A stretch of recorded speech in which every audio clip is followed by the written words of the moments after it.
માયકવાડા ભાઈ અવાજ ખોલો ભાઈ. ભાજપ વાળા પણ અવાજ દબાવે છે, તમે પણ અવાજ દબાવવા લાગ્યા છે. મારા ભાજપ વાળા તો અમારો અવાજ દબાવે જ છે, પણ આ માયક વાળા પણ હવે અવાજ દબાવવા લાગ્યા છે. આજની પરિવર્તન સભામાં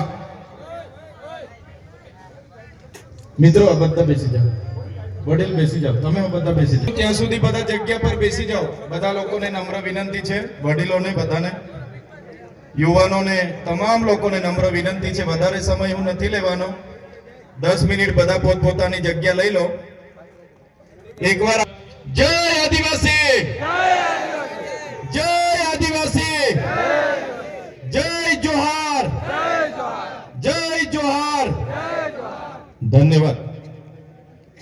આજની કવાંટની ક્રાંતિકારી ભૂમિ પર પરિવર્તન સભામાં અહીં મારી સાથે મંચસ્થ ઉપસ્થિત છોટાઉદેપુર લોકસભાના ઇન્ચાર્જ એવા મુકેશભાઈ બારિયા, છોટાઉદેપુર જિલ્લાના આમ આદમી પાર્ટીના પ્રમુખ એવા રાધિકાબેન રાઠવા, જેમને આપણે હમણાં સાંભળ્યા એવા મારા નર્મદા જિલ્લાના આમ આદમી પાર્ટીના પ્રમુખ એવા નિરંજનભાઈ વસાવા, આજે 3000 કાર્યકરો સાથે જેઓ વિધિવત રીતે આમ આદમી પાર્ટીમાં જોડાયા છે એવા પરેશભાઈ રાઠવા, સાથે લગામીથી પધારેલા અમારા યુવાન સાથી અને યુવાન આગેવાન એવા રાજેશભાઈ રાઠવા, સાથે આપણા સૌના વડીલ ડુંગરીના માજી સરપંચ એવા ભંગિયાભાઈ રાઠવા, સાથે આપણા કવાંટ તાલુકાના આમ આદમી પાર્ટીના પ્રમુખ એવા નવસિંહભાઈ રાઠવા, સાથે જે આપણા વડીલ છે, દરેક સભાઓમાં અમે એમને આમંત્રણ આપીએ અને અમારું માન રાખીને દરેક સભામાં પોતાની હાજરી હોય એવા સરપંચ શ્રી નેમસિંહભાઈ, એમના પુત્ર અને આથા ડુંગરી પંચાયતના સરપંચ એવા આપણા રતનસિંહભાઈ રાઠવા, આજે જેઓ આપણી સાથે વિધિવત રીતે જોડાયા છે એવા આંબા ડુંગરના સરપંચ શ્રી નેવસિંહભાઈ અને મંચસ્થ તમામ વડીલો, તમામ આગેવાનો, મારી સામે બેઠેલા મારા પિતા તુલ્ય વડીલો, માતા તુલ્ય મારી માતાઓ, મારા મિત્ર સમાન મારા યુવાન સાથીઓ, કર્મચારીઓ, મીડિયાના મિત્રો, પોલીસ અધિકારીઓ, બધા જ માટે એકવાર આપણે જોરદાર તાળીઓ પાડી લઈશું. સાથીઓ, મંચ પર તમે જોઈ લો, જેટલા પણ અહીંયા આગેવાનો બેઠા છે, એ ચાહે ભંગિયા રાઠવા હોય, રાધિકા રાઠવા હોય, રાજેશભાઈ રાઠવા હોય, એ ચાહે પરેશભાઈ રાઠવા હોય, નિરંજન વસાવા હોય, નવસિંહભાઈ સરપંચ હોય, કે અમારા નાગરભાઈ રાઠવા હોય, અમારા મુકેશભાઈ બારિયા હોય, કે ચૈતરભાઈ વસાવા હોય, હર હંમેશ અમે લોકો માટે અવાજ ઉઠાવતા તમે જોયા હશે. તમે મોબાઈલ ખોલતા હશો તો અમે લોકો માટે લડતા હશે, વિડીયો તમારામાં આવતા હશે. અમે લોકો માટે અવાજ બનતા હશે, એમની રજૂઆત કરતા હશે, લોકોને ન્યાય મળેની વાત કરતા હશે, એના વિડીયો તમે હર હંમેશ જોતા હશો. અને એક બાજુ ભાજપના નેતાઓ, તમે તમારા નેતાઓ તરફ જોઈ લો, એ નેતાઓ તમને ધમકાવવાનું કામ કરતા હશે, એમના વિડીયો ડરાવતા આવતા હશે, ધમકી આપતા આવતા હશે, એમના ફોન આવતા હશે, મીટર કપી લઈશું, કેસ થશે, પોલીસ મોકલી દઈશું, પાણી નહીં મળે, ઝૂંપડું નહીં મળે, એવી વાત કરીને ડરાવે છે કે નથી ડરાવતા? ભાજપના નેતાઓ ડરાવે છે ને? ત્યારે એક બાજુ લોકોના અવાજ બનવા વાળા લોકો અમે બેઠા છે, તમારી લડાઈ લડવા વાળા લોકો અમે બેઠા છે, અને એક બાજુ આપણા લોકોને ડરાવવાની, ધમકાવવાની, દબાવવાની, રેડ પડાવવા વાળા લોકો બેઠા છે. ત્યારે એની સામે જે આજે તમારી હજારોની ઉપસ્થિતિ છે, તો આ મંચ પરથી મને એટલી ખાતરી થઈ ગઈ છે, એટલો વિશ્વાસ થઈ ગયો છે કે આવનારા દિવસોમાં આજે જે તમારી ઉપસ્થિતિ અમને બતાવે છે કે આવનારા દિવસોમાં જો આ વિસ્તારમાં ક્રાંતિ થશે તો આપણા છોટાઉદેપુર તાલુકાની ધરતી પરથી ક્રાંતિ થવાની છે. 2 દિવસ પહેલા અહીંયા કેબિનેટ મંત્રી આવ્યા હતા ને? એમના સાંસદ, એમના મંત્રી, એમના માજી મંત્રી, બધા જ લોકો આવ્યા અને એમણે એમના સરકારે લોકો માટે શું કર્યું એની વાત નહીં કરી.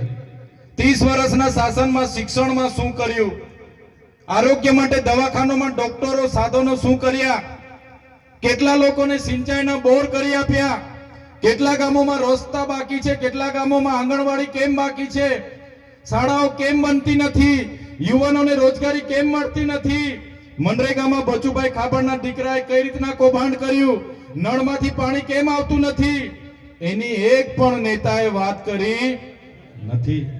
બધા જ નેતાઓએ કીધું કે બહારના લોકો અહીંયા આવે છે, અમારા લોકોને ગેરમાર્ગે દોરે છે અને જતા રહે છે. ભાઈ તમે ગેરમાર્ગે દોરાય નહીં આવ્યા છો? બધા ગેરમાર્ગે દોરાય નહીં આવ્યા છો? તો આ નેતાઓ તમે જોઈ લો ભાઈ, તમે 30 વર્ષમાં તમારી સરકારમાં શું કર્યું? કવાંટમાં કેમ તમે તુરખેડામાં આજ દિન સુધી રસ્તો નથી બનાવ્યો? આજે કવાંટના કેટલાય ગામોમાં આંગણવાડી નથી બનાવી. આજે કેટલાય ગામોના બાળકો શાળામાં ભણે છે પણ ઓરડાઓ નથી. એની વાત કેમ નથી કરતા? આજે ભાજપના નેતાઓ 10 વર્ષ પહેલા ફટફટિયા પર ફરતા હતા કે નહોતા ફરતા? ફટફટિયા પર ફરતા હતા ને. બધાને આજે 4 વ્હીલો થઈ ગઈ, 2-3 જગ્યાએ બંગલા થઈ ગયા, પણ આપણા બાળકો માટે આંગણવાડી થઈ નથી. આપણા બાળકો ભણવા માંગે છે, એમના સાંસદના પંપ થઈ ગયા. બહારથી આવેલા મંત્રીએ તો જ્વેલર્સમાં પાર્ટનરશિપ લઈ લીધી, સાપુતારામાં હોટલો ખોલી દીધી, બોમ્બેમાં હોટલો ખોલી દીધી, પણ આપણા બાળકો માટે નિશાળનો ઓરડો બન્યો નથી. ત્યારે આદિવાસી બજેટમાંથી કરોડો રૂપિયા કમાઈને બેઠેલા, કરોડો રૂપિયા ખાઈને બેઠેલા, તાજા માજા થયેલા નેતાઓ અહીંયા આવે છે અને ચૈતર વસાવા આમ કરે, તેમ કરે, ફલાણું કરે, ઢીકણું કરે. અમે એમને કહેવા માંગીએ છીએ, જો તમે આથા ડુંગરનો પ્રોજેક્ટ આજે ને આજે રદ કરાવી દો, લેખિતમાં અમને આપી દો, તમે કવાંટની તમામ આંગણવાડીઓ બનાવી દો, તમે 28 ગામને જે પ્રોજેક્ટ એમઓયુ એનટીપીસી સાથે થયું છે રદ કરાવી આપો, તમે આ વિસ્તારમાં રોજગાર આપી દો, તમે નર્મદાનું પાણી અહીંયા આપી દો, તમે રામી ડેમના વિસ્થાપિતોને વળતર નથી વળતર આપી દો, તમે હાપેશ્વરમાંથી અમારા લોકોને પાણી આપી દો. તે દિવસે ચૈતર વસાવા તમારા બધા જ નેતાઓના જાહેર મંચ પરથી વખાણ કરવા પર તૈયાર છે. તમારે કંઈ કરવું જ નથી અને અમે આવીને અમારા લોકોને ન્યાયની વાત કરી એટલે તમે ચૈતર વસાવા આમ છે, તેમ છે, ફલાણું છે, ઢીકણું છે કરો છો. સાથીઓ, આ લોકોની હકીકત શું છે તમને ખબર નહીં હશે. અત્યાર સુધી આ લોકોએ 5 વર્ષ ધારાસભ્યમાં કોંગ્રેસ વાળાને મોકો આપે, 5 વર્ષ ભાજપ વાળો રાજ કરે, 5 વર્ષ તાલુકાનો પ્રમુખ કોંગ્રેસનો બને, 5 વર્ષ ભાજપનો બને. આવી રીતના આઝાદીના 78 વર્ષ સુધી આપણા લોકોનો ઉપયોગ કર્યો છે.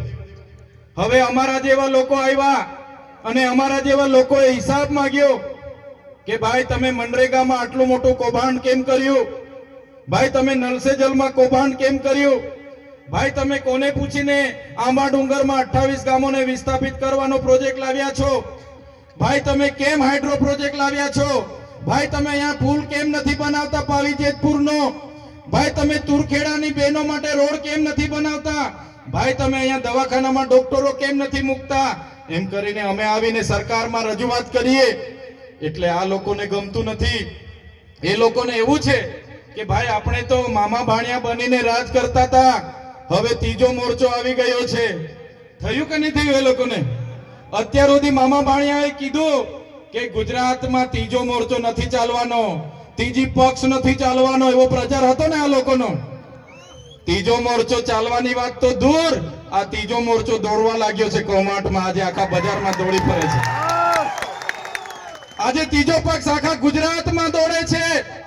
એટલા માટે આ લોકોને ડર પણ બેસી ગયો છે કે ભાઈ હવે તો મામા ભાણિયા આપણે વેવાય હતા, વેવાય વટુલોમાં 5 વર્ષ તમે કરતા હતા, 5 વર્ષ મારો વારો હતો, હવે તો આ બધા નવા આવ્યા છે એ લોકો હવે લઈ જશે. એટલે બંને બાજુના નેતાઓ ભેગા થઈને એકલા ચૈતર વસાવાના અમારા ટીમોને રાતે પણ યાદ કરે છે.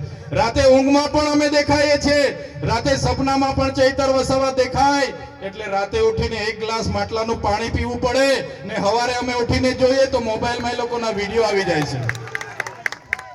સવારે એ લોકોના વિડીયો મારા મોબાઈલમાં આવી જાય છે. હા, પેલા બાજુના સાંસદો પણ, આ બાજુના સાંસદો પણ, મંત્રીઓ તંત્રીઓ ચૈતર વસાવા, ચૈતર વસાવા, ચૈતર વસાવા, ચૈતર વસાવા. એટલે અમારા જેવા સામાન્ય પરિવારના લોકો રાજનીતિમાં આવ્યા.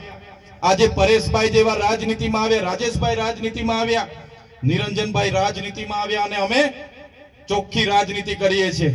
ઈમાનદારી પૂર્વક, પ્રમાણિક પૂર્વક અમારા લોકોને ન્યાય મળવો જોઈએ એની વાત કરીએ છીએ, શિક્ષણ મળવું જોઈએ એની વાત કરીએ છીએ. એટલા માટે હવે આ લોકોને ખબર પડી કે આપણી તો સત્તા જવાની, આપણી તો ખુરશી જવાની. અત્યાર સુધી તો ખોટું બોલી બોલીને મત લીધા, હવે ચાલવાનું નથી. ત્યારે આજે નેતાઓ પણ રોડ પર ઉતરીને બે હાથ જોડે છે, આજે રોડ પર ઉતરીને ડિસ્કો કરે છે, નાચણું કરે છે. આવનારા દિવસોમાં અમારી ટીમ એટલી મહેનત આ વિસ્તારમાં કરશે તમારા માટે, એટલા પ્રયાસ આ વિસ્તારમાં કરશે કે તમારા સાંસદ, તમારા મંત્રી તંત્રી, તમારા તલાટી કમ મંત્રી તમને નહોતા મળતા ને, થોડા દિવસ ખાલી અમને આપો, આ તમારા મંત્રી તંત્રીઓ તમારા ગામડે ગલીએ ગલીએ અમે ફરતા કરી દઈશું. એ લોકો ચૂંટણી આવે અને બહાર નીકળતા હતા, હવે તમારા 12માં પણ આવશે, તમારી ભજનમાં પણ આવશે, તમે છઠ્ઠીમાં બોલાશો છઠ્ઠીમાં પણ આવશે, અને તમે કહેશો ભાઈ ગોદ ભરાય છે તો તેમાં પણ આવશે, કહેશો કે ભાઈ આણું છે આણુંમાં આવજો તો આણુંમાં પણ આવશે. કેમ કે ત્રીજો મોરચો ચાલવા લાગ્યો છે, દોડવા લાગ્યો છે, એમની ખુરશીઓ અને સત્તાઓ જતી રહેવાની છે. એટલા માટે આ લોકો આજે અમને ટાર્ગેટ કરે છે. પણ મારા સાથીઓ, અમે કેમ કવાંટમાં આવીએ છીએ? અમે કવાંટમાં એટલા માટે આવીએ છીએ, અમારે તુરખેડામાં અમે તે વખતે ગયા, અમારી જ્યારે યુવાન દોત દીકરી, અમારી બેન રસ્તો ન હોવાથી એને એમ્બ્યુલન્સ ન પહોંચી, ડિલિવરીની પીડાથી એની પીડા ઉપડી અને ગામના યુવાનો ઝોલીમાં લઈને જતા હતા, એ બેન રસ્તામાં મરી ગયા. એ બેનના ઘરે હું ગયો અને દીકરો નાનો હતો, એ દીકરો રડે, એનો પરિવાર રડે, ત્યારે અમે બેનનું દુઃખ અમે મહેસૂસ કરીએ છીએ. જે બેન સાથે આ થયું એ આ ભાજપના નેતાઓને ખબર નથી પડતી. જે દિવસે આ ભાજપના સાંસદ, એમના મંત્રી, એમના ધારાસભ્યની બેન, પોતાની દીકરી સાથે આ રીતના ઝોલીમાં મૃત્યુ થશે ને, તે દિવસે આ લોકોને ભાન આવી જશે કે ડિલિવરીની પીડા શું હોય છે. અમે આ કવાંટની દીકરીને અમારા પોતાની બેનનું દુઃખ સમજીને મહેસૂસ કરીએ છીએ. અમારા ખેડૂત સાથે આજે અન્યાય થાય છે, અત્યાચાર થાય છે, અમારા યુવાનો સાથે આજે લાઠીચાર્જ થાય છે. અમારા યુવાનો ભણી ગણીને આગળ વધે પણ એને રોજગાર નથી મળતો, નોકરી નથી મળતી, પેપરો ફૂટે છે, નલ સે જલના નામે કરોડો રૂપિયાના કૌભાંડો થાય છે. આજે ગામડામાં રોજગારી આપવા માટે મનરેગા હતી, એમાં મંત્રી અને તંત્રીએ કરોડો રૂપિયાના કૌભાંડો કર્યા. આજે અમારા લોકો બિસ્તરા પોટલા અને બગલમાં છોકરા લઈને શહેરોમાં મજૂરીએ જાય છે. આજે અમારા લોકોએ નર્મદામાં પોતાની જમીનો આપી આખાને આગળ ગામડા વિસ્થાપિત થયા. રામી ડેમ હોય, કડાણા ડેમ હોય, ઉકાઈ ડેમ હોય કે કરજણ ડેમ હોય, આજે આદિવાસી સમાજ અનેક રીતે પોતાના ગામથી વિભાજિત થયો છે, પોતાના સમાજથી વિભાજિત થયો છે, પોતાની સંસ્કૃતિથી વિભાજિત થયો, પોતાની પ્રકૃતિથી વિભાજિત થયો. અને અમારા લોકોને આજે પણ નર્મદાનું પાણી નથી મળતું. ત્યારે આ સરકારને હવે અમે કહેવા માંગીએ છીએ, અમારો સમાજ હવે અધિકારોની વાત કરે છે, અમારા અધિકારો તમે અમને આપો. સંવિધાનમાં જે અમને પ્રાવધાન છે, અમારી અનામત તમે અમને આપો. અમારી જમીનો તમે પ્રોજેક્ટના નામે છીનવવાની વાત કરો છો. ત્યારે આ મંચ પરથી કહેવા માંગીએ છે, આંબા ડુંગરમાં જે 28 ગામોને તમે વિસ્થાપિત કરવા માટેનું જે ગેજેટ બહાર પાડ્યું છે, ત્યારે આ કવાંટની ધરતી પરથી ભારતીય જનતા પાર્ટીના તમામ નેતાઓને, એમના મુખ્યમંત્રીને, એમના નાયબ મુખ્યમંત્રીને આ મંચ પરથી કહેવા માંગુ છું, અમારા આંબા ડુંગર વાળાના એક પણ લોકોને તમે છંછેડશો, તે દિવસે આંબા ડુંગરના લોકો માટે અમે અમારું ધડ આપી દેવા માટે પણ તૈયાર છે. છેલ્લા શ્વાસ સુધી અમે લડીશું.